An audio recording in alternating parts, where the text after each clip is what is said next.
Alright, today we're going to talk about the materials that we're going to use.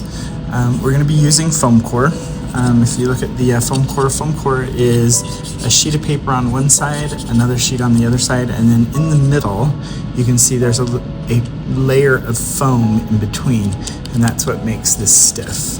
Okay, so you're going to be using this to create your project. Now with foam core, some of the things you want to remember is that you have to cut when using an X-Acto knife. You want to cut it and make sure that your knife is nice and sharp. You'll need to pull your knife up just a little bit and then lock it. Now with the cut, when you're using your X-Acto blade, you're going to go in and cut first the first layer.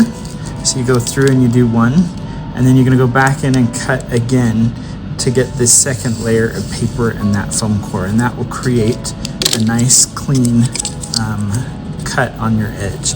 You want to make sure that your knife is sharp. If it's not sharp, you're going to start to get edges that look a lot like this, where it rips the ends of your paper and you don't get nice clean edges. Now I'm going to cut a piece about this big, and I'm using inches, or I can go in and use metric. So on this one I'm going to go in and do about 4 inches, and I'm going to make a little mark with my pencil here and here, and put my ruler up on that line.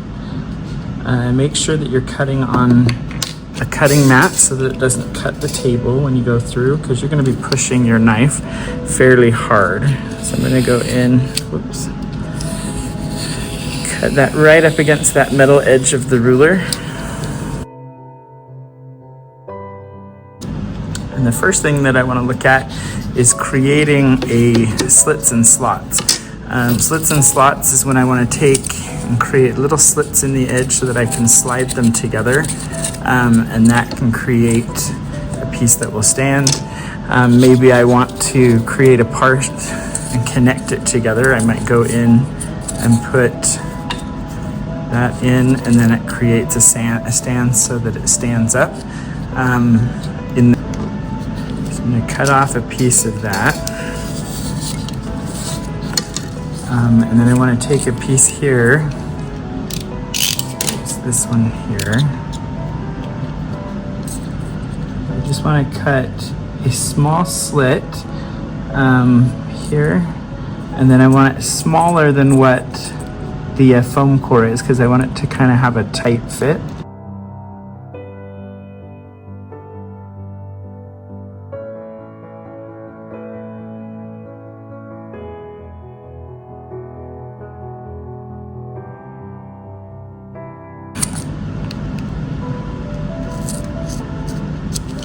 And then pull that piece out.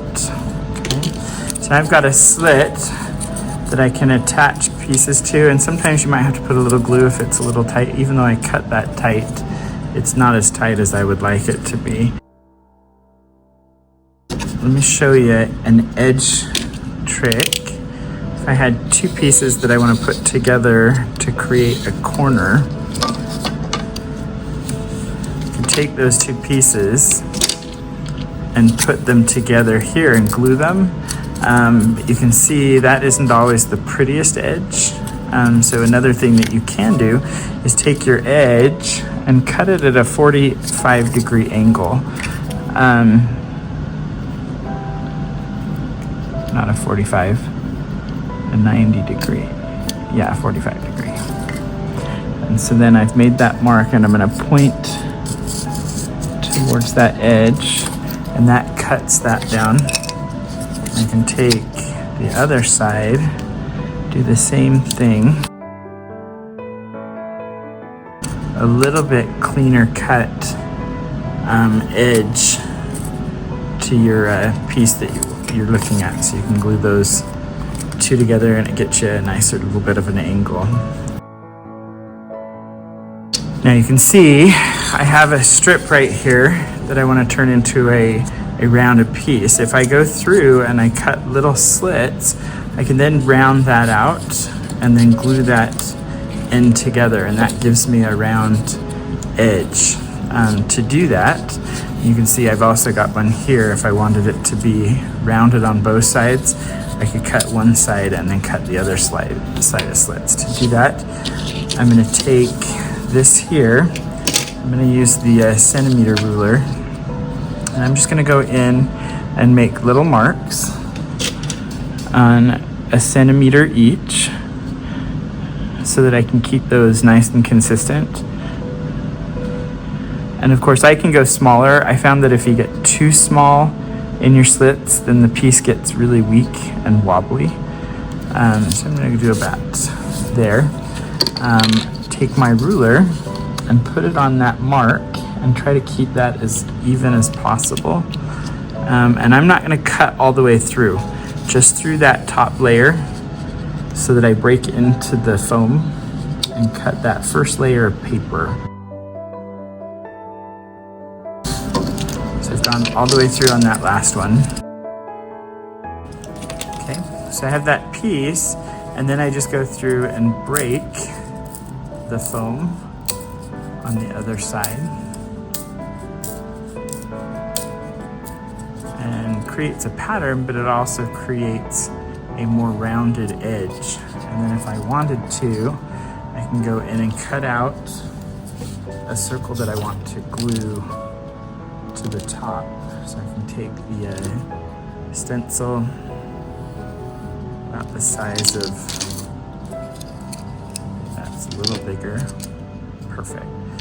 So I'll take that, and then I can use my knife to go in and carefully, and of course I've got to go through and cut that all the way around, but I got to cut it on both sides.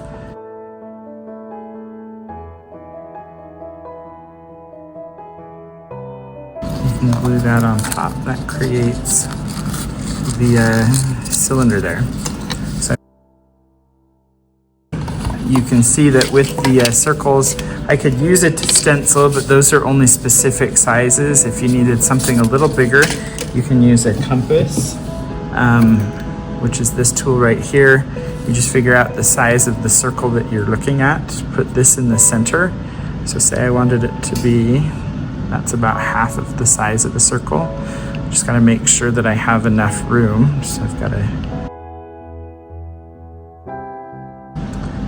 okay, so I have different kinds of rounded pieces that I can create here.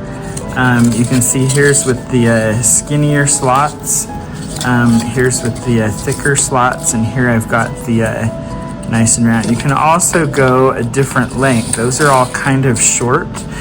Suppose I wanted to go this length or even that length there.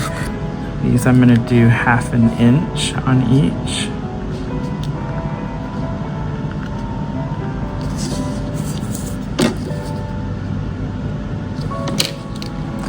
Again, only cutting the top layer.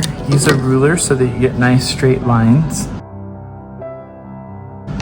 And then you just break those edges.